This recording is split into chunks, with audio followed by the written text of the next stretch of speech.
ಅದು ಚಿಕ್ಕದಾದ, ಅದು ಮಹಾ ದೊಡ್ಡದಾದಂತಾದ.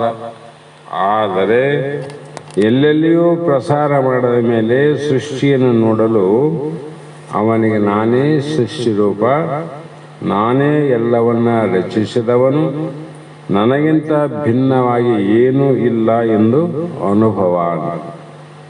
ಏನಿಲ್ಲ ಅಂತ ಭಾಳ ಸಲ ನಿಮ್ಗೆ ಹೇಳೀನಿ, ನೆನಪಿರ್ತದ, ಮತ್ತೊಮ್ಮೆ ನೆನಪು ಮಾಡೋದು. ಒಂದು ಸಲ ಒಬ್ಬ ಊರು ಸಮೀಪ ಇರುವಂಥ ಪರ್ವತ ಇತ್ತು. ಪರ್ವತ ಮೇಲೆ ತುಟ್ಟ ತುದಿಗೆ ಹೋದ. ಕೆಳಗಡೆ ಮೇಲೆ ಹೋಗಿ ಕೆಳಗಡೆ ನೋಡ್ತಾನ. ಕೆಳಗಡೆ ಓಡಾಡುವಂಥ ದನಗಳು ಒಂದು ಆಕಳಿತ್ತು. ಆಕಳನ್ನು ನೋಡಿದ, ತಂದೆ ಆಕಳದು ನೋಡಿದ. ಅದು ಎಷ್ಟು ಅಂದ್ರೆ ಇಷ್ಟೇ ಭಾಳ ಚಿಕ್ಕದಾಗಿ ಕಂಡಿತ್ತು ನೋಡ್ರಿ. ಆಕಳ ದೊಡ್ಡದಿರ್ತದಿಲ್ಲ, ಚಿಕ್ಕದಾಗಿ ಕಂಡಿತ್ತು. ಎಷ್ಟು ಸಣ್ಣದಾದಲ್ಲ ನಮ್ಮೂರು, ಆಕಳ ಎಷ್ಟು ಸಣ್ಣದಾದ ಅಂತ ಅನ್ಕೊಂಡವ. ಆಕಳ ಏನು ಮಾಡ್ತು, ಮೇಲೆ ಪರ್ವತದಲ್ಲಿ ಇದ್ದವನು ಅವನು ನೋಡಿತು. ಆಕಳ ದೃಷ್ಟಿಯಲ್ಲಿ ಅವನು ಸಣ್ಣವನು ಕಾಣಕತ್ತಾನ, ಮ್ಯಾಲಿದ್ದವನು ಸಣ್ಣವನು ಕಾಣ್ತಾನಿಲ್ಲ, ಮ್ಯಾಲೆ ಹೋದವನು ಕೆಳಗಿದ ಸಣ್ಣದು ಕಾಣ್ತದ. ಅಂದ್ರೆ ಅವನು ಸಣ್ಣವನಾಗಿಲ್ಲ, ಇದು ಸಣ್ಣವನಾಗಿಲ್ಲ. ಆ ದೃಷ್ಟಿಯಲ್ಲಿ ಏನಾಯ್ತು, ನೋಡುವ ದೃಷ್ಟಿಯಲ್ಲಿ ಸಣ್ಣದು ದೊಡ್ಡದು ಆದಂಗ ಇಲ್ಲಿ ಕೂಡ ಅಜ್ಞಾನ ದೃಷ್ಟಿಯಿಂದ ನೋಡಿದಾಗ ಪರಮಾತ್ಮ ದೊಡ್ಡವನು, ಜೀವಾತ್ಮ ಸಣ್ಣವನಂತ ಅಜ್ಞಾನ ಕಾಲ ಪರಮಾತ್ಮ ಅಂತಾನ. ಈ ಜೀವಿಗಳು ಎಷ್ಟು ಸಣ್ಣವು ಅಂತ ಆತ ಅಂತಾನ. ಈ ಜೀವಿಗಳು ಅವನು ಪರಮಾತ್ಮ ಎಷ್ಟು ದೊಡ್ಡವನಲ್ಲಪ್ಪ ಅಂತ ಇವ್ರು ಅಂತಾರೆ.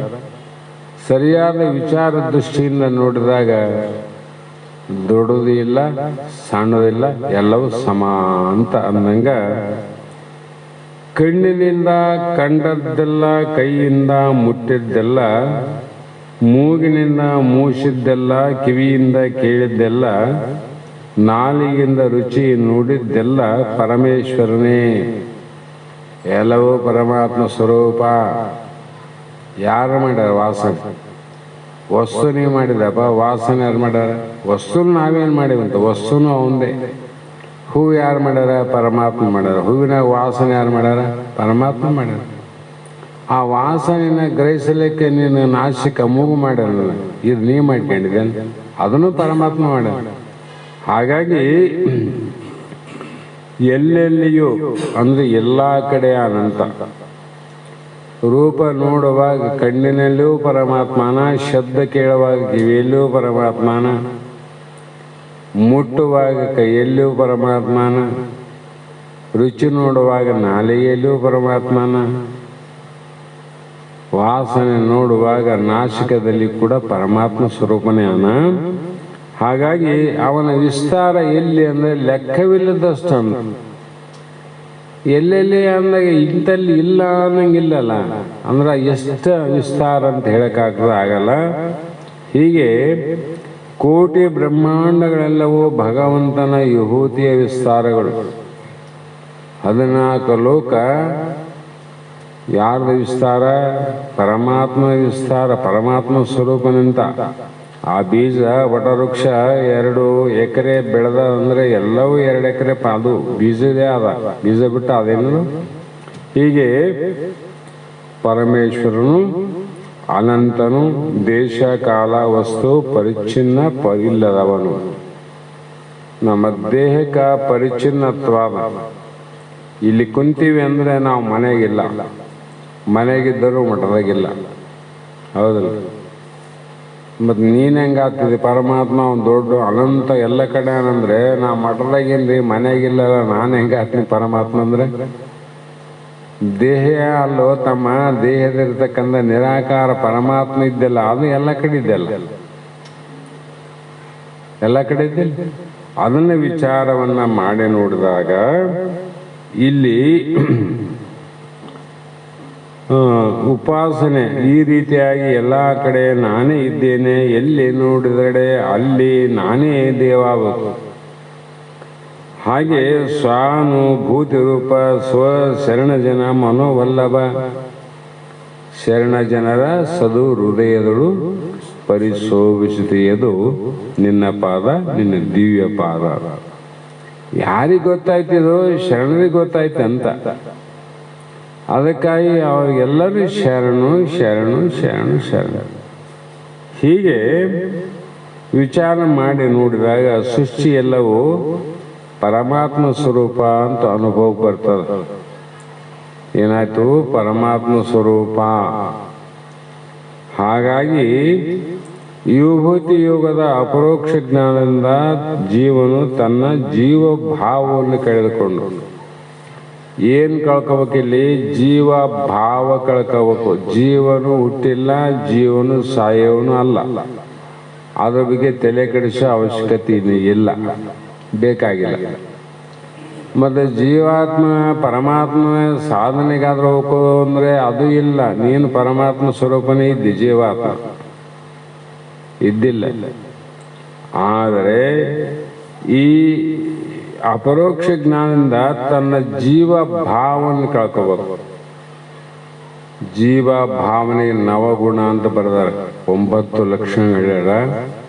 ಕುಲ, ಜಾತಿ, ರಾಗ, ದ್ವೇಷ, ಸುಖ, ದುಃಖ ಇವೆಲ್ಲ ನನಗಾವಂತಿ ಅಂತ ತಿಳ್ಕೊಂಡಿದ್ದಲ್ಲ, ಅದು ನನಗಿಲ್ಲ ಅಂತ ತಿಳ್ಕೊಂಡು ಅಲ್ಲೇನಾದ ಅಂದರೆ ಶಿವಭಾವವನ್ನು ಪಡೆದುಕೊಂಡು ಶಿವನಂತೆ ಪೂರ್ಣ ಸ್ವರೂಪನಾಗಿರುವುದು.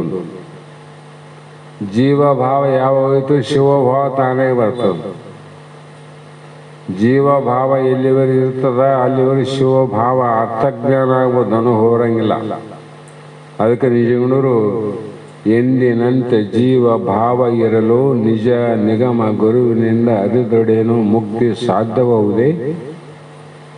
ಕೇಳಿದವ್ರಿಗೆ ಹೇಳಕತ್ತಾರ ಅವರು. ನಿಜ ಗುರುವಿನಿಂದ ಮತ್ತೆ ಅಂತ ಬಲಾಢ್ಯ ಸಾಮರ್ಥ್ಯ ಇದ್ದಕ್ಕಿದ್ದಂತೆ ತನ್ನ ಜ್ಞಾನವನ್ನ ಪ್ರಸಾರ ಮಾಡುವಂತ ಅಂತ ಗುರುವಿನಿಂದ ಅರಿದೊಡೇನು ಎಂದೇನಂತೆ ಜೀವ.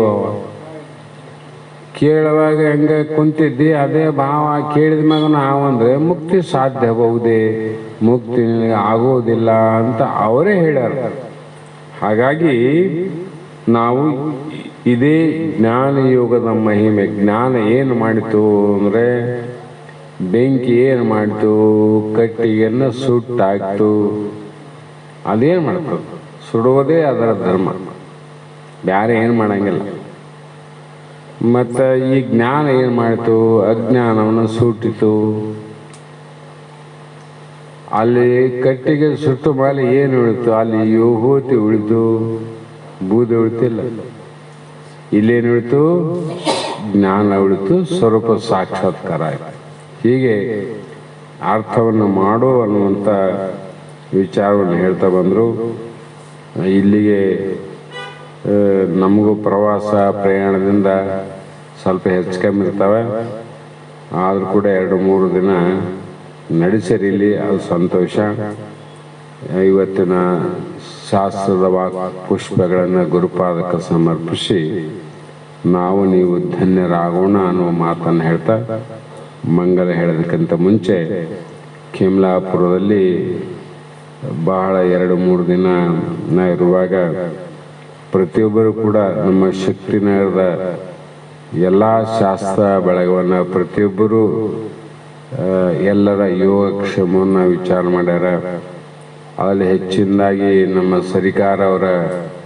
ಸರಿಕಾರ ಮತ್ತು ಮಧುವರು ಎಲ್ಲರಿಗೆ ತಮ್ಮ ನಮಸ್ಕಾರಗಳನ್ನು ಹೇಳ್ರಿ, ಅವ್ರಿಗೆ ಎಲ್ಲ ನಮ್ಮನ್ನು ನೆನಪು ಮಾಡ್ರಿ ಅಂತ ಬರೋವರೆಗೂ ಬಹಳ ಪ್ರೇಮ. ನಮ್ಮ ಶಕ್ತಿಯ ಮೇಲೆ, ಶಾಸ್ತ್ರದ ಮೇಲೆ ಅತ್ಯಂತ ಪ್ರೇಮ ಪ್ರೀತಿಯನ್ನು ಇಟ್ಟುಕೊಂಡಂಥ ವ್ಯಕ್ತಿಗಳು. ಖಿಮ್ಲಾಪುರದ ಸರ್ವ ಬೆಳಗು ಕೂಡ ಎಲ್ಲ ನಮ್ಮ ವೇದಾಂತ ಬೆಳಗದ ಸರ್ವರನ್ನು ಕೂಡ ನೆನಪಿಸಿ ನಿಮ್ಮೆಲ್ಲರಿಗೂ ಧನ್ಯವಾದ ಹೇಳು ಅಂತ ಹೇಳಿದ ಕಾರಣ ಆ ಮಾತನ್ನು ಇಲ್ಲಿ ನೆನಪು ಮಾಡಬೇಕಾಗ್ಯದ. ಮಂಗಲವನ್ನು ಪ್ರಾರಂಭ ಮಾಡಿರಿ. ಸದಾ ಬೆಳಗುತ್ತದೆ ಜ್ಯೋತಿ, ಸದಾ ಬೆಳಗುತ್ತದೆ ಜ್ಯೋತಿ, ಸದಾ ಬೆಳಗುತ್ತದೆ ಜ್ಯೋತಿ, ಜ್ಯೋತಿ ಸದಾ ಬೆಳಗುತ್ತದೆ ಜ್ಯೋತಿ, ಸದಾ ಬೆಳಗುತ್ತದ ಹೃದಯ ಕಮಲದಲ್ಲಿ ಸದಾ ಬೆಳಗುತ್ತದ ಹೃದಯ ಕಮಲದಲ್ಲಿ ಇಕೋ ನೋಡು ಇಲ್ಲಾದ ಸಖಿ ಸದಾ ಬೆಳಗುತ್ತದ ಜ್ಯೋತಿ ಈ ಜ್ಯೋತಿ ಸದಾ ಬೆಳಗುತ್ತದ ಜ್ಯೋತಿ ತಾನೆ ತಾನೆ ಕುಳಿತು ತನ್ನೊಳು ಏನೋ ಕಳವ ತುಂಬಿ ತಾನೆ ತಾನೆ ಕುಳಿತು ತನ್ನಲ್ಲಿ ಏನು ಕಳವ ತುಂಬಿ ಏನು ಹೇಳಲಿ ಸ್ವಾನುಭಾವದಿ ಏನು ಹೇಳಲಿ ಸ್ವಾನುಭಾವದಿ ಕೂನ ತೋರಿದ ಜ್ಞಾನ ಮೂರ್ತಿ ಸದಾ ಬೆಳಗುತ್ತದ ಜ್ಯೋತಿ ಈ ಜ್ಯೋತಿ ಸದಾ ಬೆಳಗುತ್ತದ ಜ್ಯೋತಿ ಎಲ್ಲರೋಳು ಬೆರೆದು ನಿಜ ಸುಖದಲ್ಲಿ ಮೈಯ ಮರೆದೋ ಎಲ್ಲರೋಳು ಬೆರೆದು ನಿಜ ಸುಖದಲ್ಲಿ ಮೈಯ ಮರೆದೋ ಅಲ್ಲಾವುದೋ ಇಲ್ಲೇ ಉಂಟು ಅಲ್ಲಾವುದೋ ಇಲ್ಲೇ ಉಂಟು ಬಲ್ಲ ಮಾತ್ಮರುಳು ಸ್ಥೂಲ ಸೂಕ್ಷ್ಮದಿ ಸದಾ ಬೆಳಗುತ್ತದ ಜ್ಯೋತಿ ಈ ಜ್ಯೋತಿ ಸದಾ ಬೆಳಗುತ್ತದ ಜ್ಯೋತಿ ನಿತ್ಯ ನಿರುಪಾದಿ ಉಪಾದಿಗೆ ಅತ್ತಲೆ ಬೆಳಗಿದೆ ನಿತ್ಯ ನಿರುಪಾದಿ ಉಪಾದಿಗೆ ಅತ್ತಲೆ ಬೆಳಗಿದೆ ಸತ್ಯ ಚಿದಾನಂದನಾಗಿ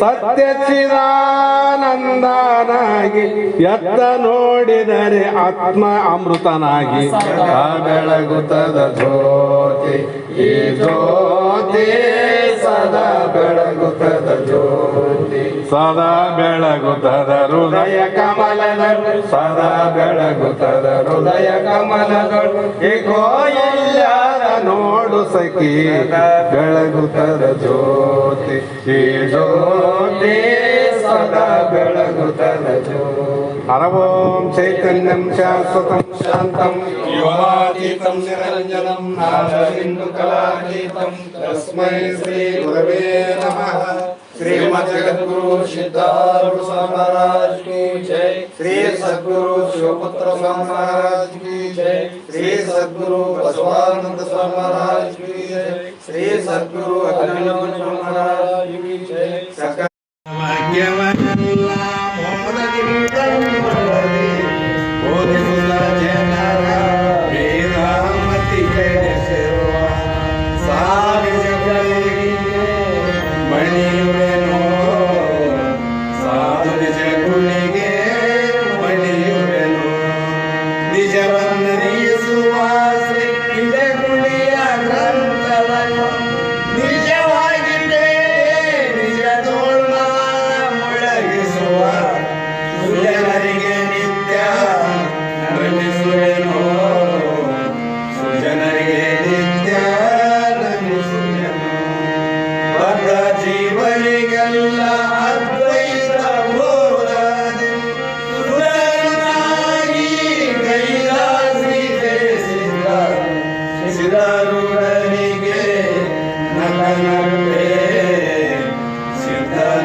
ಜಗದಾದಿ ಜಗದ್ಗುರು ಅದ್ವೈತ ಸಾರ್ವಭೌಮ ಸದ್ಗುರು ಸಿದ್ಧಾರೂಢ ಮಹಾಸ್ವಾಮಿಗಳ ಶ್ರೀ ಪಾದಪದ್ಮಗಳಿಗೂ ಆರೂಢ ಜ್ಯೋತಿ ಸದ್ಗುರು ಶಿವಪುತ್ರ ಮಹಾಸ್ವಾಮಿಗಳ ಶ್ರೀ ಪಾದಗಳಿಗೂ ಶ್ರೋತ್ರಿಯ ಬ್ರಹ್ಮನಿಷ್ಠರು ಬ್ರಹ್ಮಲೀನರು ಸದ್ಗುರು ಬಸವಾನಂದ ಮಹಾಸ್ವಾಮಿಗಳ ಚರಣ ಕಮಲಗಳಿಗೂ ಅನಂತ ದೀರ್ಘ ದಂಡ ಪ್ರಣಾಮಗಳನ್ನು ಸಮರ್ಪಿಸುತ್ತ ಸದ್ಗುರು ಸಿದ್ಧಲಿಂಗಪ್ಪ ತಾತ ಕಪ್ಪಗಲ್ ಇವರನ್ನು ಮನದೋಳು ಧ್ಯಾನಿಸುತ್ತ ತಮ್ಮೆಲ್ಲರಿಗೂ ವಂದಿಸುತ್ತ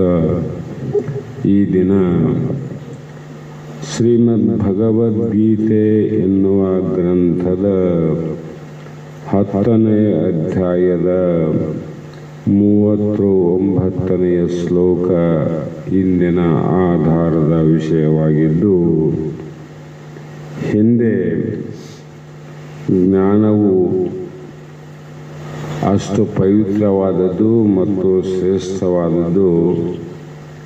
ಮನುಷ್ಯ ಕುಲದ ಲಾಭವಾವುದು ಅಂದರೆ ತನ್ನ ಸ್ವರೂಪ ಸಾಕ್ಷಾತ್ಕಾರದ ಜ್ಞಾನವನ್ನು ಪಡೆಯುವುದೇ ಲಾಭವಿನ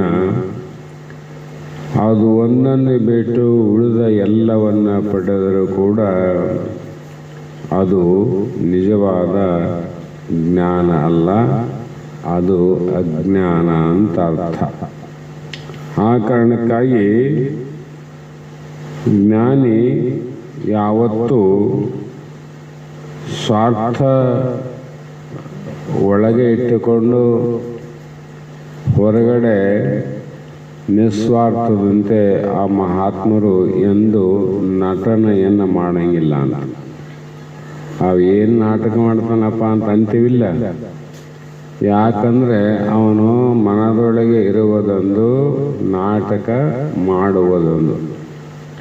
ಅದರಂತೆ ಅಂಥ ಲಾಭವನ್ನು ಪಡೆದುಕೊಂಡಂಥ ಜ್ಞಾನಿ ಸ್ವಾರ್ಥಕ್ಕಾಗಿ ನಟನೆಯನ್ನು ಮಾಡದೆ ನಿಸ್ವಾರ್ಥದಿಂದ ಮೂರ್ಖರನ್ನು ಜ್ಞಾನಿಗಳನ್ನಾಗಿ ಮಾಡಿ ಪಾಪಿಗಳನ್ನು ಪುಣ್ಯಾತ್ಮರನ್ನಾಗಿ ಮಾಡುವಂಥದ್ದೇ ಆ ಜ್ಞಾನದ ಲಾಭದ ಲಕ್ಷಣ.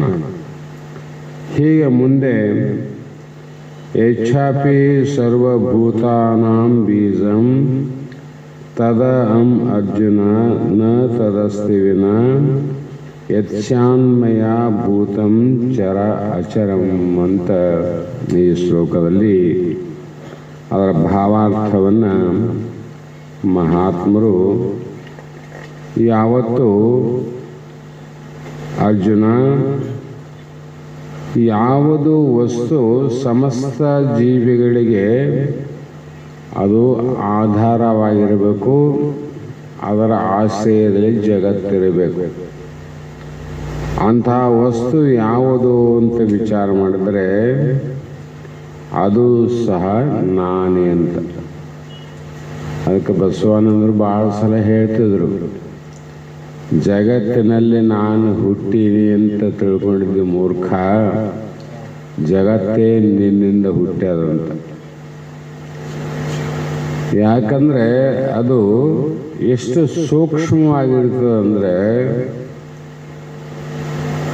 ಅಸ್ಥೂಲವಾದ ವಸ್ತು ಇವತ್ತು ದೇಹ ರೂಪವಾಗಿ ಕಾಣ್ತದೆ, ಭೂತ ರೂಪವಾಗಿ ಕಾಣ್ತದೆ, ಅಥವಾ ಪಂಚಮಹಾಭೂತಗಳಿಂದ ಭೂಮಿ, ಜಲ, ಅಗ್ನಿ, ವಾಯು, ಆಕಾಶ ಕೂಡ ಕಾಣ್ತದೆ. ಇವೆಲ್ಲಕ್ಕೂ ಕಾರಣವಾದದ್ದು ಯಾವುದು ಅಂದರೆ, ಕಾಣಲಾರದೆ ಕಾರಣವಾಗಿ ಯಾವುದು ಇರುವುದು ಅದು ನಾನು ಅಂತ.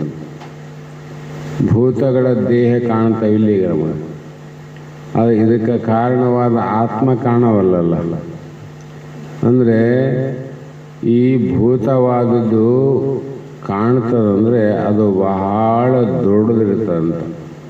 ಕಣ್ಣಿಗೆ ಕಾಣ್ತದೆ, ಪರ್ವತ ರೂಪ ಕಾಣ್ತದೆ. ಸೂಕ್ಷ್ಮವಾಗಿ ಇರೋದು ಇಲ್ಲದೆ ಸ್ಥೂಲ ಕಾಣಂಗಿಲ್ಲ. ಸೂಕ್ಷ್ಮವಾದ ಆತ್ಮ ನೀನಿದ್ದೆಲ್ಲ, ನೀ ಇಲ್ಲಂದ್ರೆ ದೇಹ ಕಾಣ್ತದೇನು?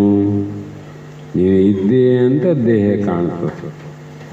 ಹಾಗೆ ಒಂದು ವಟವೃಕ್ಷವನ್ನು ತಗೊಂಡಾಗ ಸಣ್ಣ ಸೂಕ್ಷ್ಮವಾದಂಥ ಒಂದು ಬೀಜ, ಆ ಬೀಜದಿಂದ ಅನಂತ ವೃಕ್ಷ, ವಟವೃಕ್ಷ ಅಂದರೆ ಸುಮಾರು 1 ಎಕರೆ 2 ಎಕರೆ ದೊಡ್ಡ ಮರ. ಆ ಮರ ಕಾಣ್ತದೆ, ಆದರೆ ಆ ಮರಕ್ಕೆ ಕಾರಣವಾದಂಥ ಬೀಜ ಭಾಳ ಚಿಕ್ಕದಾದ, ಆಮೇಲೆ ಕಣ್ಣಿಗೆ ಕಾಣಲಾರ್ದಂಗೆ ಆದ. ಅದರಿಂದನೇ ಆ ವೃಕ್ಷ ಆಗಿರಲ್ಲ ಗಿಡ. ಬೀಜದಿಂದನೇ ಗಿಡ ಆಗಿದಂದ್ರೆ ಬೀಜದ ಸ್ವರೂಪನೇ ಗಿಡ ಇರ್ತದೋ, ಬೀಜ ಬಿಟ್ಟು ಗಿಡ ಇರ್ತದೋ? ಮರ ಬೀಜದಿಂದ ಮರ ಆಗ್ಯದಂದ್ರೆ ಬೀಜದ ಸ್ವರೂಪನೇ ಆದಂತ ಅರ್ಥ ಆಯ್ತು. ಮರ ಬೇರೆ ಅಲ್ಲ, ಅದು ಬೀಜದ ಸ್ವರೂಪನೇ. ಅದರಂತೆ ಆತ್ಮನಿಂದ ಈ ಜಗತ್ತು ಲೋಕ ಕಾಣ್ತದ ಅಂದರೆ ಇದು ಆತ್ಮಸ್ವರೂಪ ಇರಲೇಬೇಕಲ್ಲ. ಆದರೆ ಅದು ಇದ್ದಂಗೆ ಕಾಣಂಗಿಲ್ಲ. ಯಾಕಂದರೆ ಅದರಲ್ಲಿ ನಾಮರೂಪ ಕೂಡಿದ ಕಾರಣ ಅಸ್ಥಿಭಾತಿ ಪ್ರಿಯ ರೂಪವಾದ ನಮ್ಮ ಸ್ವರೂಪ ಕಾಣಲಾರ್ದಂಗೆ ನಮ್ಮ ದೇಹ ಮುಚ್ಚದ. ನಮ್ಮ ಸ್ವರೂಪ ಕಾಣಲಾರ್ದಕ್ಕೆ ಏನು ಮುಚ್ಚದ? ದೇಹ ಮುಚ್ಚದಲ್ಲ. ಆ ಬೀಜ ಕಾಣಲಾರ್ದಕ್ಕೆ ಕಾರಣ ಏನು? ಮರ ಮುಚ್ಚದಂತ. ಮರ ಮುಚ್ಚದಕ್ಕೆ ಬೀಜ ಕಾಣ್ತಾ ಇಲ್ಲ. ಅದಕ್ಕೆ ನಿನ್ನ ಸ್ವರೂಪ ಹೇಗಿದೆ? ಸರ್ವಂ ಶಿವಮಯಂ ಜಗತ್ತಂ, ಸರ್ವಂ ಸುಂದರಂ ಜಗತ್ತು ಅಂತಾರೆ. ಸರ್ವಂ ಶಿವಮಯಂ ಜಗತ್ತು. ಆ ಬೀಜದ ರೂಪ ಮರ ಹೇಗೋ, ಈಶ್ವರನ ರೂಪ ಜಗತ್ತು ಹೇಗೆಯೋ, ಶಿವಸ್ವರೂಪನೇ ಈ ದೇಹ ಅದ. ಹಾಗಾಗಿ ಜಗತ್ತು ಬೇರೆ, ಶಿವ ಬೇರೆ, ಜೀವ ಬೇರೆ ಅನ್ನುವಂಥದ್ದು ನಾಮರೂಪದಿಂದ ಬೇರೆ ಆಗ್ಯದ. ಅಲ್ಲಿ ಎಲೆ ಆಯಿತು ಬೇರೆ ಆಯಿತು, ಹೂವಾಯಿತು ಅದು ಬೇರೆ ಆಯಿತು, ಕಾಯಿ ಆದಾಗ ಬೇರೆ ಆಯಿತು, ಹಣ್ಣಾದಾಗ ಬೇರೆ ಆಯಿತು. ಆದರೆ ಕಾರಣ ಏನಾದ? ಬೀಜನೇ ಆದ. ಅದೇ ಪ್ರಕಾರವಾಗಿ ಸಮಸ್ತ ಚರ ಅಚರಗಳೆಲ್ಲವೂ ಪರಮಾತ್ಮ ಸ್ವರೂಪ.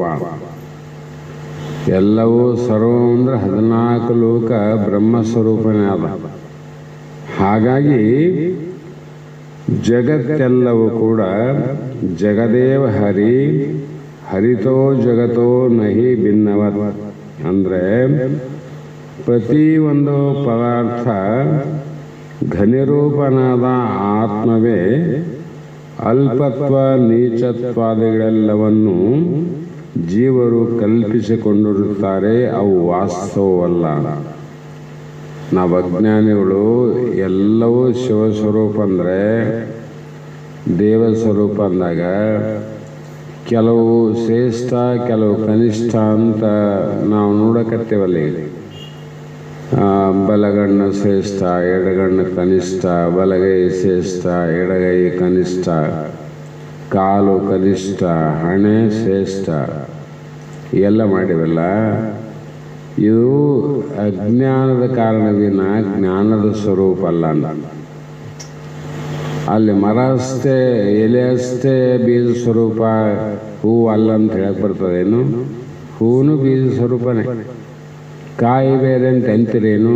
ಕಾಯಿ ಕೂಡ ಬೀಜದ ಸ್ವರೂಪನೇ. ಅದರಂತೆ ಈ ಕಾಯಿ ಏನದ? ಆತ್ಮಸ್ವರೂಪ. ಇದು ಆತ್ಮಸ್ವರೂಪ. ಬೇರೆ ಬೇರೆ ಕಾಣ್ತದಲ್ರಿ ಅಂದರೆ ಅದು ಬೇರೆ ಬೇರೆ ಕಾಣುವುದು ಕಾರಣ ಏನಂದರೆ ಅದು ಭೋಗ ಶರೀರ. ಅದು ಭೋಗ ಶರೀರ. ಹಿಂದಿನ ಜನ್ಮದ ಪಾಪ ಪುಣ್ಯ ಮಿಶ್ರ ರೂಪದಿಂದ ಆಯಾ ಜೀವಿಗಳು ಯಾವ ಭೋಗವನ್ನು ಅನುಭವಿಸಬೇಕು ಅನ್ನುವುದನ್ನು ಭಗವಂತ ತಾಯಿಯ ಗರ್ಭಕ್ಕೆ ಬರೋದ್ರ ಒಳಗಾಗನೇ ಅದು ಲಿಖಿತ ಆಗ್ಯದ, ನಿರ್ಣಯ ಆಗದ. ತಾಯಿ ಗರ್ಭದಲ್ಲೇ ನಿರ್ಣಯ ಆಗದ. ಹಾಗಾಗಿ ಕರ್ಮಜನ್ಯ ಶರೀರ ಯಾಕೆ ಬಂತು ಅಂದರೆ ಕರ್ಮ ಮಾಡ್ಯಾರ. ಆ ಕರ್ಮವನ್ನು ಭೋಗಿಸಲಿಕ್ಕೆ ಇದು ಮತ್ತೆ ಹುಟ್ಟಿ ಬಂದದ. ಈ ಕರ್ಮಕ್ಕೆ ಫಲ ಏನಾದಂದರೆ ಶಾಸ್ತ್ರ ದೃಷ್ಟಿಯಿಂದ ಅನುಭವದಿಂದ ಕೆಲವು ಸಲ ದುಃಖ ಅದ, ಕೆಲವು ಸಲ ಸುಖ ಅದ, ಕೆಲವು ಸಲ ಮಿಶ್ರ ಅದ. ಇದು ಆತ್ಮನಿಗೆ ಸಂಬಂಧ ಅದೇನು?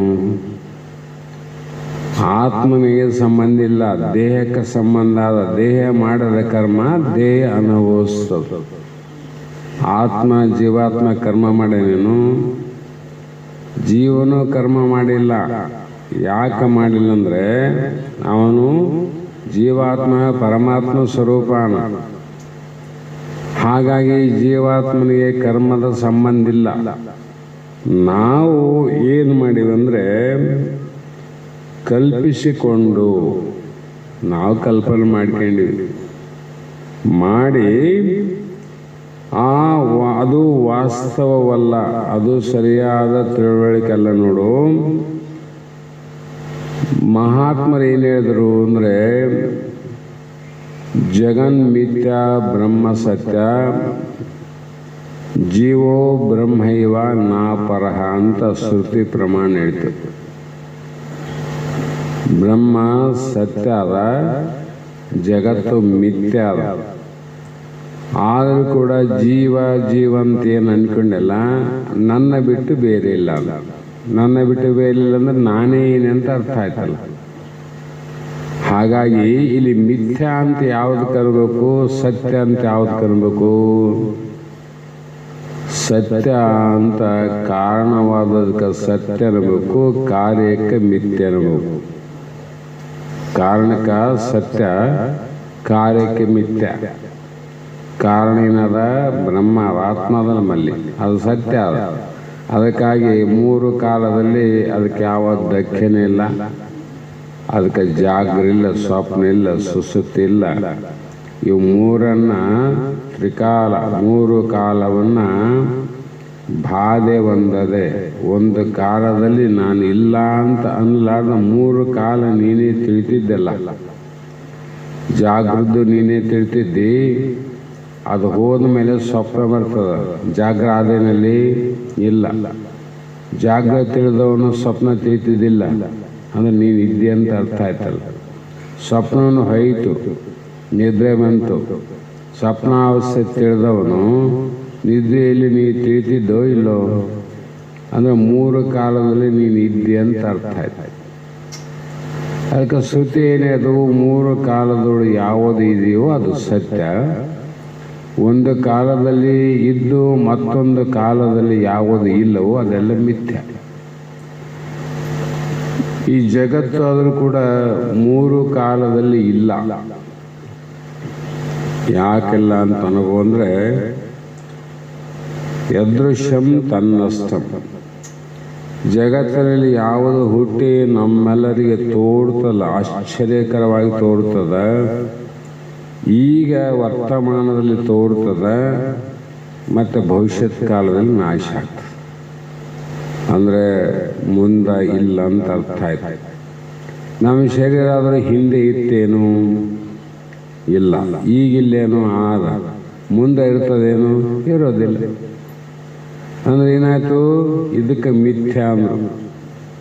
ಬ್ರಹ್ಮ ಸತ್ಯ ಅಂದಾಗ ಆ ಬ್ರಹ್ಮ ನಾನಂತ ತಿಳ್ಕೊಂಡಿರಲ್ಲ, ನೀನು ಯಾವಾಗಲೂ ಇರೋವನು. ಆದರೆ ಈ ದೇಹ ಏನಾದ, ಇದು ಮಿಥ್ಯ ಆದ, ಇದು ಸುಳ್ಳಾದ, ಒಂದಿಲ್ಲ ಒಂದು ದಿವಸ ಪುಷಿ ಆಗ್ತದೆ. ಆದರೆ ಈ ಪುಷಿಯಾದ ದೇಹವನ್ನೇ ಸತ್ಯ ಅಂತ ತಿಳ್ಕೊಂಡವನಿಗೆ ಅಜ್ಞಾನ ಅಂದರು.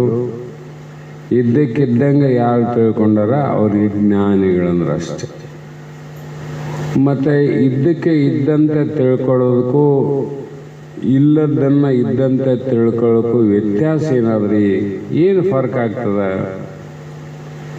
ಮತ್ತು ಇಲ್ಲದಂಥ ಹಾವನ್ನು ಹಗ್ಗದಲ್ಲಿ ಊಹಿಸಿಕೊಂಡಾಗ ನಿನಗೆ ಭಯ ಆಯ್ತಿಲ್ಲ, ದುಃಖ ಆಯ್ತಿಲ್ಲ, ಮತ್ತು ಇಲ್ಲದನ್ನು ನೀ ಕಲ್ಪನೆ ಮಾಡಿದ್ರೆ ನಿನ್ನ ಗತಿ ಹಿಂಗಾತದ ನೋಡು. ಅದೇನು ತಪ್ಪಾದ್ರಿ ಅಂದರೆ ಇಷ್ಟು ಕಷ್ಟ ಆಗ್ತದೆ. ಇದ್ದಕ್ಕಿದ್ದಂಗೆ ತಿಳ್ಕೊಂಡ್ರೆ ಆನಂದ ಆಗ್ತದೆ. ಹಾಗಾಗಿ ಇಲ್ಲಿಯೂ ಕೂಡ ಈ ಸತ್ಯವನ್ನು ಸಮಸ್ತ ಚರ ಅಚರ ಪ್ರಾಣಿಗಳ ಬೀಜವು ನಾನೇ, ಬೀಜ ನಾನೇ ಅಂದರೆ ಹೇಗೆ ಅರ್ಥ ಮಾಡಬೇಕು? ಬೀಜ ನಾನೇ ಅಂದರೆ ಎಲ್ಲ ಧಾನ್ಯಗಳನ್ನು ರೈತ ಭೂಮಿಯಲ್ಲಿ ಹಾಕಿದಾಗ ಒಂದೇ ಬೀಜದಿಂದ ಹೊಲ ತುಂಬ ಬೆಳೆ ಬರೋಂಗಿಲ್ಲ. ಒಂದು ಮಾವಿನ ಗಿಡ ಹಚ್ಚಿದ್ರೆ ಒಂದೇ ಗಿಡ ಬೆಳೀತದ. ಮತ್ತು 100 ಗಿಡ ಬೆಳಿಬೇಕಾಗಿತ್ತು ಅಂದರೆ 100 ಬೀಜವನ್ನು ನಾವು ಬೇಕಾಗ್ತಾವೆ. ಇಲ್ಲಿ ನಾನೇ ಒಂದೇ ಬೀಜ ಅಂದಾಗ ಏನು ಅರ್ಥ ಮಾಡಬೇಕು ಅಂದರೆ ಏಕೋ ದೇವ ಸರ್ವಭೂತೇಶು ಗೂಢ. ಅದಕ್ಕೆ ಪ್ರಮಾಣ ಕೊಟ್ಬಿಟ್ರು. ಆ ಬೀಜದಂತೆ ಆ ಮರಗಳಂತೆ ಒಂದೊಂದಕ್ಕೆ ಒಂದೊಂದು ಬೀಜ ಬೇಕಾಗಿಲ್ಲ. ಏಕೋ ದೇವ ಸರ್ವಭೂತೇಶು ಗೂಢ. ಅದು ಯಾವುದಾದ್ರೂ ಹಂಗೆ ಇರ್ಲಿಕ್ಕೆ ಸಾಧ್ಯ ಆದೇನೆಂದರೆ ಆಕಾಶವತ್ ಸರ್ವಗತಸ್ಯ ನಿಶ್ಚಿತ ಅಂತ. ನಿನಗೆ ಅನುಮಾನ ಬಂದರೆ ಆಕಾಶ ನೋಡಪ್ಪ, ಒಂದೊಂದು ಊರಿಗೆ ಒಂದೊಂದು ಜಿಲ್ಲಕ್ಕೆ ಒಂದೊಂದು ದೇಶಕ್ಕೆ ಆಕಾಶ ಬೇರೆ ಬೇರೆ ಅವೇನು? ಒಂದೇ ಆಕಾಶ, ಒಂದೇ ಇಲ್ಲ ಆಕಾಶ. ಎಲ್ಲವನ್ನು ಮುಚ್ಚೋದಿಲ್ಲ. ಇಡೀ ಜಗತ್ತನ್ನೇ ಒಂದೇ ಆಕಾಶ ಮುಚ್ಚ. ಇದು ಆಕಾಶ ಏನು ಅಂದರೆ ಇದು ಪಂಚಮಹಾಭೂತದಲ್ಲಿ ಒಂದು ಭಾಗ. ಇದು ಪಂಚಮಹಾಭೂತದ ಒಂದು ಭಾಗ. ಆ ಪಂಚಭೂತದ ಒಂದು ಭಾಗ ಆಕಾಶ ತತ್ವವೇ ಇಷ್ಟು ದೊಡ್ಡದಾದರೆ ಆಕಾಶಕ್ಕೆ ಕಾರಣವಾದದ್ದು ಆತ್ಮನ. ಆತ್ಮನಿಂದ ಮಾಯೆ, ಮಾಯಿಂದ ಪ್ರಕೃತಿ, ಪ್ರಕೃತಿಯಿಂದ ಮಹತತ್ವ, ಮಹತತ್ವದಿಂದ ತ್ರಿಗುಣ ಅಹಂಕಾರ, ಭೂತಾದಿ ಅಹಂಕಾರದಿಂದ ಆಕಾಶ. ಅದೆಷ್ಟು ದೊಡ್ಡದಿರ್ಬೋದಂತ. ಇದೆಷ್ಟು ದೊಡ್ಡದಾದ ಅದು ವ್ಯಕ್ತವಾಗಿ ಮುಚ್ಚದ. ಆಕಾಶ ಇಡೀ ಜಗತ್ತನ್ನು ಮುಚ್ಚಿದ್ದು ನಮಗೂ ಕಾಣ್ತದ, ನಿಮಗೂ ಕಾಣ್ತದ. ಕುರುಡರನ್ನು ಬಿಟ್ಟು, ಕುರುಡರನ್ನು ಬಿಟ್ಟರೆ ಎಲ್ಲರಿಗೂ ಕಾಣ್ತದಿಲ್ಲ. ಆದರೆ ಇಲ್ಲಿ ಸರ್ವಕ್ಕೆ ಬೀಜವಾಗಿರ್ತಕ್ಕಂಥ ಬ್ರಹ್ಮ ಏನದ ಅದು ಕಾಣಲಾರ್ದಂಗೆ ಕಾರಣ ಆಗ್ಯದ. ಆಕಾಶ ಕಾರಣ ಆಗ್ಯದ, ಕಾಣ್ತದ, ಹೌದಿಲ್ಲ? ಅದು ಆತ್ಮ ಆಕಾಶದಂಗೆ ಕಾಣಬೇಕಂದ್ರೆ ಇಲ್ಲ, ಕಾಣಲಾರದ ಕಾರಣ ಆಗ್ಯದ. ಕಾಣಲಾರದೆ ಕಾರಣ ಆದ ಕಾರಣ ಅದನ್ನು ಕಂಡು ಹಿಡಿಯಲಿಕ್ಕೆ ಬಹಳ ಮಂದಿ ತಪಸ್ಸುಗಳೇ ಲಾಗ ಹೊಡೆದಾರ. ಆಕಾಶ ಕಂಡಂಗೆ ಆತ್ಮ ನಮ್ಮಲ್ಲಿ ಜೀವಾತ್ಮ ಕಂಡಿದ್ರೆ ನಾವು ಯಾರಿಗೂ ಶರಣಾಗತರಾಗ ಅವಶ್ಯಕತೆ ಇದ್ದಿಲ್ಲ, ಯಾವ ಗುರುವಿಗೆ ಶರಣ ಹೋಗೋ ಅವಶ್ಯಕತೆ ಇಲ್ಲ, ಯಾವ ವೇದ ಶಾಸ್ತ್ರ ಉಪನಿಷತ್ತುಗಳ ಅವಶ್ಯಕತೆ ಇದ್ದಿಲ್ಲ. ಅದು ಗೂಢ. ಏಕೋ ದೇವ ಸರ್ವಭೂತೇಶು ಗೂಢ. ಅದಕ್ಕಾಗಿ ಜೀವರು ಪರಮಾತ್ಮ ಸ್ವರೂಪರೇ ಎಂಬುದು ಸತ್ಯವಾಗಿದೆ. ಆ ಬೀಜವೇ ಮರದ ಸ್ವರೂಪ, ಬಂಗಾರವೇ ಆಭರಣದ ಸ್ವರೂಪ. ಆಭರಣ ಆಗ್ಯಾವಲ್ಲ, ಯಾವ ಸ್ವರೂಪ ಅವ? ಬಂಗಾರ ಬಿಟ್ಟು ಆಭರಣ ಇಲ್ಲ, ಮಣ್ಣು ಬಿಟ್ಟು ಮಡಿಕೆ ಇಲ್ಲ, ತನ್ನ ಬಿಟ್ಟು ದೇವರಿಲ್ಲ. ಅವು ಶಾಸ್ತ್ರದ ವಿಚಾರಗಳನ್ನು ಹೇಳ್ಯಾರ. ನಾವು ಬಾಯಲ್ಲಿ ಹೇಳಿಕಂತ ಹೋಗಿ ತಿಳಿಲಾರ್ದ, ಅರ್ಥ ಆಗಲಾರ್ದ ಅನಾಹುತ ಆಗ್ಯಾವ. ಹಾಗಾಗಿ ಆದುದರಿಂದ ಪ್ರತಿ ಜೀವನು ತನಗೆ ಬೀಜವು ಅಂದರೆ ತನ್ನ ಮೂಲತಃ. ಇಲ್ಲಿ ಬೀಜ ಯಾವುದು ಅಂದರೆ ತನ್ನ ಮೂಲ ಯಾವುದ್ರಿ? ಮೂಲ ಯಾವುದು ಅಂತ ಹೇಳಿದ್ರೆ ಅದು ಆತ್ಮ, ಮೂಲ ಆತ್ಮ. ಆಮೇಲೆ ಇವೆಲ್ಲ ಮಾಯೆ ಪ್ರಕೃತಿ ಇವೆಲ್ಲ ನಂತರ. ಅದಕ್ಕಾಗಿ ಇಲ್ಲೇನು ಮಾಡಿ ತಿಳ್ಕೋ, ಶಾಸ್ತ್ರ ಬಹಳ ಕೇಳೋದಕ್ಕಿಂತ ಏನು ಬಿಟ್ಟು ತಿಳ್ಕೊಬೇಕಾಗಿದೆ ಅದು ಮುಖ್ಯ ಅದ. ಏನು ಬಿಟ್ಟು ತಿಳ್ಕೊಬೇಕಲ್ಲಿ? ನಾಮರೂಪದ ಆಭರಣಗಳನ್ನು ಬಿಡಬೇಕು, ಬಂಗಾರ ಹಿಡಿಬೇಕು, ಮಡಿಕಾದಿಗಳನ್ನು ಬಿಡಬೇಕು, ಮಣ್ಣನ್ನು ಹಿಡಿಬೇಕು. ಹೌದಿಲ್ಲ? ಅದೇ ಪ್ರಕಾರ ಇಲ್ಲಿ ಉಪಾದಿಯು ಸತ್ಯವೆಂಬ ಭಾವನೆಯನ್ನು ಬಿಟ್ಟು ಆಭರಣ ಸತ್ಯಲ್ಲ, ಮಡಿಕೆ ಸತ್ಯಲ್ಲ. ಯಾಕಂದರೆ ಅವು ಕರೆ ಹೋಗ್ತಾವ. ನಾಮರೂಪ ಕರಗ್ತಾವಲ್ಲ, ಬಂಗಾರ ಕಾಸಿದಾಗ ಬಂಗಾರ ಇಲ್ಲಿ ಗೊತ್ತದ. ಆಭರಣದಾಗೂ ಅದೇ ಬಂಗಾರ ಅದ, ಈ ಕರಿಗೆದಾಗೂ ಅದೇ ಬಂಗಾರ ಅದ, ಮೊದಲು ಅದೇ ಬಂಗಾರ ಅದ. ಹೌದಲ್ಲ? ಅಲ್ಲಿ ಏನು ಬಿಡಬೇಕು? ಸತ್ಯವನ್ನು ನೋಡಬೇಕಾದ್ರೆ ನಾಮರೂಪದ ಆಭರಣಗಳು ಬಿಡಬೇಕು. ಆಮೇಲೆ ಉಪಾಧಿ ರೂಪವಾದ ಮಡಿಕೆ ಗಡಿಗಾದಿಗಳನ್ನು ಬಿಡಬೇಕು, ಮಣ್ಣನ್ನು ತಿಳಿಬೇಕು. ಅದರಂತೆ ಇಲ್ಲಿ ಎಲ್ಲವನ್ನ ಬಿಟ್ಟು ನಾಮರೂಪ ಉಪಾಧಿಯನ್ನು ಬಿಟ್ಟಾಗ ಅಹಂ ಬ್ರಹ್ಮಾಸ್ಮಿ, ಏನಿದ್ದಿ ನೀನು? ನಾನು ಬಂಗಾರ, ನೀನಂತ. ನೀನೇನಿದ್ದಿ? ನಾ ಮಣ್ಣೇ ಇದ್ದೀನಿ. ನೀನೇನಿದ್ದಿ? ನಾ ಬ್ರಹ್ಮನೇ ಇದ್ದೇನೆ. ಹೀಗೆ ಭಾವನೆಯನ್ನು ದೃಢ ಮಾಡಿಕೊಂಡು ನಿತ್ಯ ಮುಕ್ತನಾಗಬೇಕು. ನಿತ್ಯ ಮುಕ್ತ ಆಗಬೇಕು ಅಂದ್ರೇನು? ನಾವು ಮೊದಲೇ ನಿತ್ಯ ಮುಕ್ತರೇವಿ, ತಿಳಿಲಾರ್ದಾಗೂ ನಿತ್ಯ ಮುಕ್ತರೇ, ತಿಳಿಯಕ್ಕೆ ಕುಂತೀವಲ್ಲ ನಿತ್ಯ ಮುಕ್ತರೇ, ತಿಳಿದ ಮೇಲೂ ನಿತ್ಯ ಮುಕ್ತರೇ. ಆದರೂ ಕೂಡ ಮಹಾತ್ಮರು ನಿತ್ಯ ಮುಕ್ತನಾಗಬೇಕು ಅಂದರು. ಯಾಕೆ ಹೇಳ್ತಾರೆ ಈ ಮಾತಂದರೆ, ಆ ಇದ್ದಂದನ್ನು ಇದ್ದಂತೆ ದೃಢ ಮಾಡಿಕೊ, ಅಷ್ಟೇ ಕೆಲಸ. ಇಲ್ಲಿ ಇದ್ದದ್ದೇನದ ಅದನ್ನ ದೃಢ ಮಾಡಿಕೊ. ಆ ಬಂಗಾರ ಹೇಳ್ತದಲ್ಲ, ನಾ ಯಾವಾಗಲೂ ಬಂಗಾರೀನಿ, ಯಾವಾಗಲೂ ಮಣ್ಣಿನಿ ಅಂತ ಹೆಂಗೆ ದೃಢ ಆಗೋದಿಲ್ಲ. ಅದಕ್ಕೆ ಅದ್ರಂಗೆ ನಿನಗೆ ಶಾಸ್ತ್ರಾದಿಗಳ ಶ್ರವಣ ಮೂಲದಿಂದ ಯಾವಾಗಲೂ ನಾ ಬ್ರಾಹ್ಮಣಿದ್ದೇನೆ, ಹುಟ್ಟೋದಕ್ಕಿಂತ ಮುಂಚೆ ನಾ ಬ್ರಹ್ಮನಿದ್ದೇನೆ, ಹುಟ್ಟಿದಾಗ ಬ್ರಹ್ಮ ಇದ್ದೇನೆ, ಈ ಘಟ ಹೊಡೆದಾಗೂ ಬ್ರಹ್ಮನೇ ಇದ್ದೇನೆ ಅಂದ್ರೆ ನಿನಗೆ ನಾಶ ಇಲ್ಲಲ್ಲ. ಬಂಗಾರಕ್ಕೆ ನಾಶ ಇಲ್ಲ, ಮಣ್ಣಿಗೆ ನಾಶ ಇಲ್ಲ. ಅದರಂತೆ ನಿನ್ನ ಸ್ವರೂಪಕ್ಕೆ ನಾಶ ಇಲ್ಲ, ದೇಹಕ್ಕೆ ನಾಶ ಕಟ್ಟಿಟ್ಟ ಬುತ್ತಿ. ಅದು ಕಟ್ಟಿಟ್ಟ ಬುತ್ತಿದು. ಹೀಗೆ ಪರಮಾತ್ಮ ಸ್ವರೂಪರೇ ನಾವೇನಾದಂಗತ್ತೀಗ ಅರ್ಜುನ, ಎಲ್ಲರೂ ಪರಮಾತ್ಮ ಸ್ವರೂಪಿವಿ. ಹಾಗಾಗಿ ಇಲ್ಲಿ ನಿನಗೇನು ಮೋಹ ಏವ ಮಹಾಮೃತು. ಇಲ್ಲಿ ಆಚಾರ್ಯರು, ಭೀಷ್ಮ, ದ್ರೋಣ, ಸಂಬಂಧಿಗಳು, ಅಣ್ಣ ತಮ್ಮಂದಿರು, ಆಮೇಲೆ ಪ್ರಜೆಗಳು, ಇಷ್ಟೆಲ್ಲ ಬೇರೆ ಬೇರೆ ಬೇರೆ ಅಂತ ತಿಳ್ಕೊಂಡೆಲ್ಲ ಎಲ್ಲವೂ ಆತ್ಮಸ್ವರೂಪಾರ. ನೀನು ಯುದ್ಧವನ್ನು ಮಾಡಿ ನಾಶ ಮಾಡೋದೇನದ? ನಾಮರೂಪವನ್ನು ನಾಶ ಮಾಡೋದದ. ಅವರ ಸ್ವರೂಪಕ್ಕೆ ನಾಶನೇ ಇಲ್ಲ. ನಿನ್ನಂಥ ಬಾಣಗಳು 100 ಜನ್ಮ ಎತ್ತಿ ನಿನ್ನ ಬಾಣ ಪ್ರಯೋಗ ಮಾಡಿದ್ರು ಕೂಡ ಆತ್ಮ ಸಾವಿಲ್ಲ. ಇದು ಒಂದೇ ಯುದ್ಧ ಅಲ್ಲ, ಇಂಥ 100 ಯುದ್ಧವನ್ನು ಮಾಡಿ ಬಾಣ ಪ್ರಯೋಗ ಮಾಡಿ ಅವ್ರ ನಾಶ ಮಾಡ್ತಾನಂದರೆ ಅವರ ಪ್ರಾರಬ್ಧ ಕರ್ಮದಿಂದ ಬಂದಂಥ ದೇಹ ನಾಶ ಆಗ್ತದೇನ, ಯಾರೋ ಸಾಯೋರಿಲ್ಲ. ಅದಕ್ಕಾಗಿ ನಿನಗೆ ಪಾಪ ಯಾವುದಿಲ್ಲ, ಹೊಡಿಬಾಣ ಅಂದ.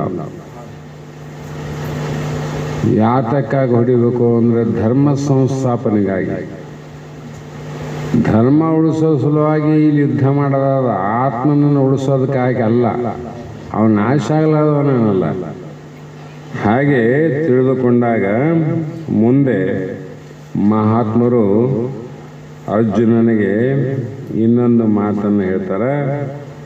ಏನು ಅಂದರೆ, ನಾಂತೋ ಅಸ್ತಿ ಮಮ ದಿವ್ಯಾನಾಂ ಯುಹೂತಿಯನಾಂ ಪರಂ ತಪ ಏಷ ತುದ್ದೇಶತಃ ಪ್ರೋಕ್ತೋ ಯುಹೂತಿರ್ವಿಸ್ತರೋ ಮಯ ಅಂದ್ರು.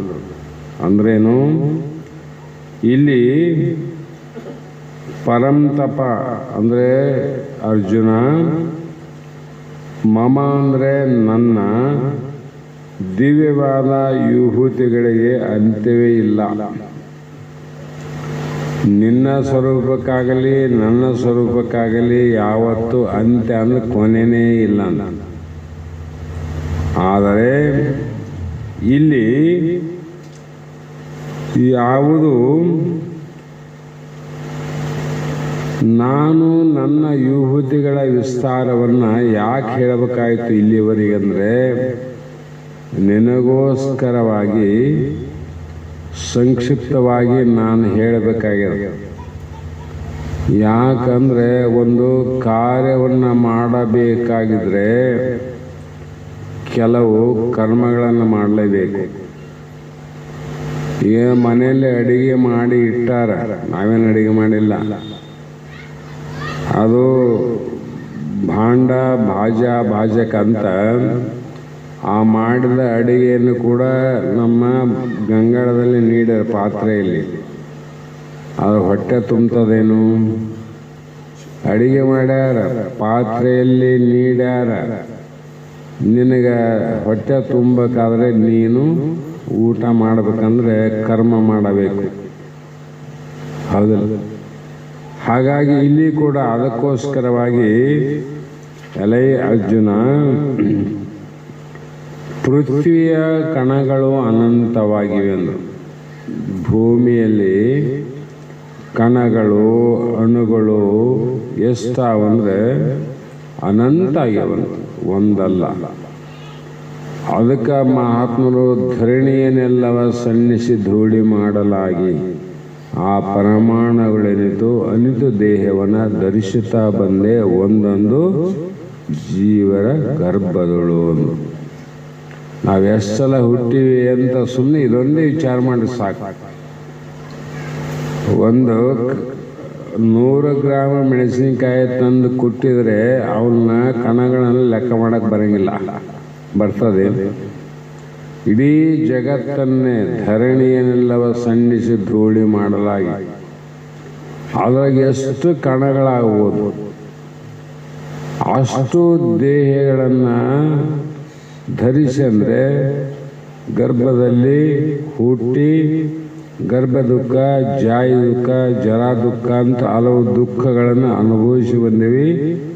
ಅದು ಒಂದೊಂದು ತಾಯಿಯ ಗರ್ಭದೊಳಂದಾರ. ಮತ್ತೆ ಒಂದೊಂದು ಗರ್ಭದಲ್ಲಿ ಅಂದ್ರೆ ಏನು ಅರ್ಥ ಮಾಡಬೇಕು, ಬಹಳ ಕಷ್ಟ. ಅದು ಅಂಡಜ ಅನ್ನುವಂಥವ ಇವು ಏನು ಆ ಒಂದೊಂದು ಗರ್ಭದಲ್ಲಿ ಅಷ್ಟು ಜನ್ಮಗಳಂದರೆ ಎಷ್ಟು ಜನ್ಮ ಆಗಿರ್ಬೋದು ಅಂತ. ಅದಕ್ಕಾಗಿ ಆ ಮಹಾತ್ಮರು ಒಂದು ಕಡೆ ಹೇಳಿದರು ನೋಡ್ರಿ, ಭೀಷ್ಮ ಆಚಾರ್ಯ ಶರಪಂಜರದ ಮೇಲೆ ಮಲಗಿದಾಗ ಆ ದುಃಖ ಕೃಷ್ಣ ಬಂದು ಹೇಳಿದ, ಯಾಕೆ ನೀ ಇಚ್ಛಾ ಮಾಡಿದ್ದಿ ಇಷ್ಟು ನೋವನ್ನು ಅನುಭವಿಸೋದಕ್ಕಿಂತ ಹೋಗ್ಬಿಡು ಶರೀರ ಅಂದ. ಆವಾಗ ಭೀಷ್ಮಂದ, ನಾನು ಸಾಯ್ತೀನಿ, ಹೆದರಿಕೆ ಇಲ್ಲ, ಆದರೆ ನನ್ನ ಇಚ್ಛೆ ಏನಾದ ಏನು ಹೇಳಂದ. ಯಾರು ಸತ್ತ ಮೇಲೆ ಹೂಣಿರಬಾರದು ಅಂಥ ಜಾಗದಲ್ಲಿ ನನ್ನ ಸಮಾಧಿ ಮಾಡಬೇಕು, ಅದೇ ಒಂದು ಇಚ್ಛೆ ಆದ ಕೃಷ್ಣ, ಮತ್ತೇನು ಬಯಕೆ ಇಲ್ಲ ಅಂದ. ನನಗೇನಿಲ್ಲ. ಆವಾಗ ಕೃಷ್ಣಗೆ ಆಘಾತ ಆಯ್ತು. ಆಚಾರ್ಯ ಬುದ್ಧಿ ಇಲ್ಲದವ್ರು ಕೇಳಿದ್ರೆ ಹೇಳ್ಬೋದು, ಇಂಥ ಬುದ್ಧಿವಂತ ಕೇಳ್ತಾನಂದ್ರೆ ಅವನಿಗೆ ಬಿಡಮ್ಮ ಅಂಥೇಳಿ, ನೋಡು ನಿನಗೆ ಪರಕಾಯ ಪ್ರವೇಶಕ್ಕಾಗಿ ಒಂದು ನಾಯಿಯ ಜನ್ಮವನ್ನು ತೊಟ್ಟು ಯಾರು ಹೂಳಲಾರ್ದ ಜಾಗ ಅದ, ಯಾರು ಹುಟ್ಟಲಾರ್ದ ಜಾಗ ಅದ, ಸಾಯಲಾರ್ದ ಜಾಗ ಅದ ನೋಡಿ ಬಂದು ಹೇಳು, ಅದೇ ಜಾಗದಲ್ಲಿ ನಿನಗೆ ಸಮಾಧಿ ಮಾಡಮಂದ. ದ್ರೋಣ ನೋಡ್ರಿ, ಆಚಾರ್ಯನಾದಂಥ ದ್ರೋಣ ಜಂತುನಾಂ ನರ ಜನ್ಮ ದುರ್ಲಭ ಅನ್ನುವಂಥ ಇಂಥ ಮಾನವ ದೇಹ ಇದು ಪರಮಾತ್ಮನ ಪ್ರಸಾದದ ಕಾಯ. ಇಂಥ ಕಾಯವನ್ನು ಬಿಟ್ಟು ಸಾಯುವಾಗ ಇಂಥ ಜಾಗಕ್ಕೋಸ್ಕರ ಹುಡುಕಬೇಕಂತ ಆ ಜನ್ಮವನ್ನು ಬಿಟ್ಟು ನಾಯಿ ಜನ್ಮದಲ್ಲಿ ಪ್ರವೇಶ ಮಾಡಿದ. ಏನು ಜ್ಞಾನಪ್ಪ ಇದು? ನಾಯಿ ಜನ್ಮ ಪ್ರವೇಶ ಮಾಡಿ ನೋಡ್ರಿ. ಮಾಡಿ ಎಲ್ಲ ನೋಡಿದಾಗ ಕೊನೆಗೆ ಕೃಷ್ಣ ಬಂದ. ಎಲ್ಲಿ ಸಿಕ್ತಪ್ಪ ಜಾಗ ಅಂದ.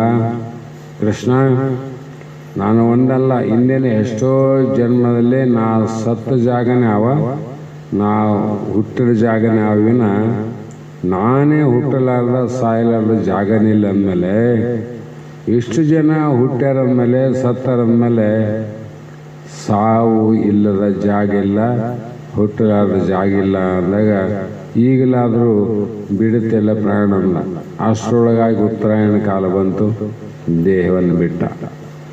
ಅದಕ್ಕೆ ಅವ್ರು ಹೇಳಿದ್ರಲ್ಲಿ ಎಷ್ಟು ಅಂದರೆ, ಏನೇನು ನೋಡಿದೆ, ನಾನು ಹುಟ್ಟಿ ಕುಡಿದಾಗ ಹಾಲು ಸಮುದ್ರದಷ್ಟು ಹಾಲು ಕುಡಿದೀನಿ ಭಗವಂತ.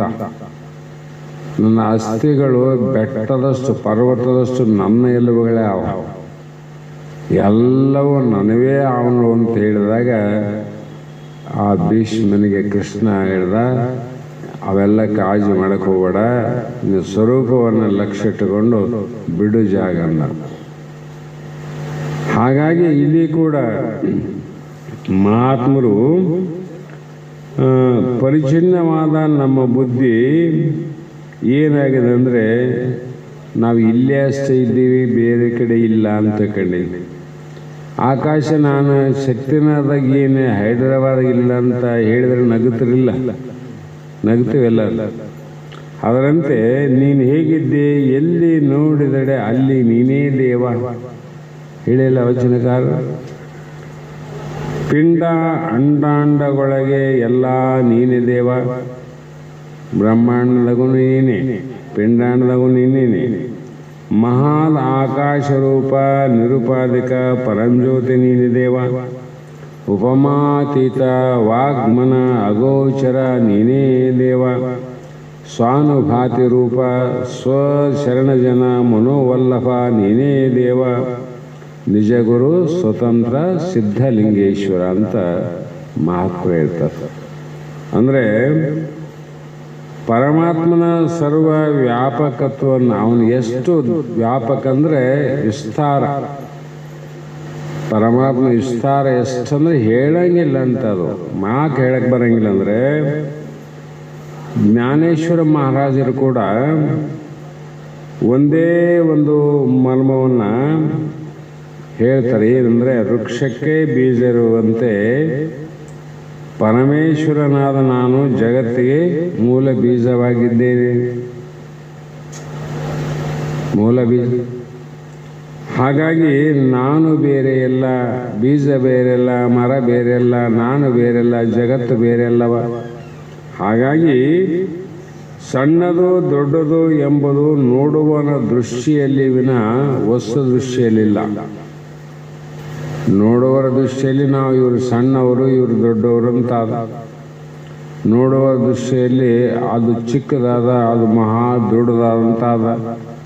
ಆದರೆ ಎಲ್ಲೆಲ್ಲಿಯೂ ಪ್ರಸಾರ ಮಾಡಿದ ಮೇಲೆ ಸೃಷ್ಟಿಯನ್ನು ನೋಡಲು ಅವನಿಗೆ ನಾನೇ ಸೃಷ್ಟಿ ರೂಪ, ನಾನೇ ಎಲ್ಲವನ್ನ ರಚಿಸಿದವನು, ನನಗಿಂತ ಭಿನ್ನವಾಗಿ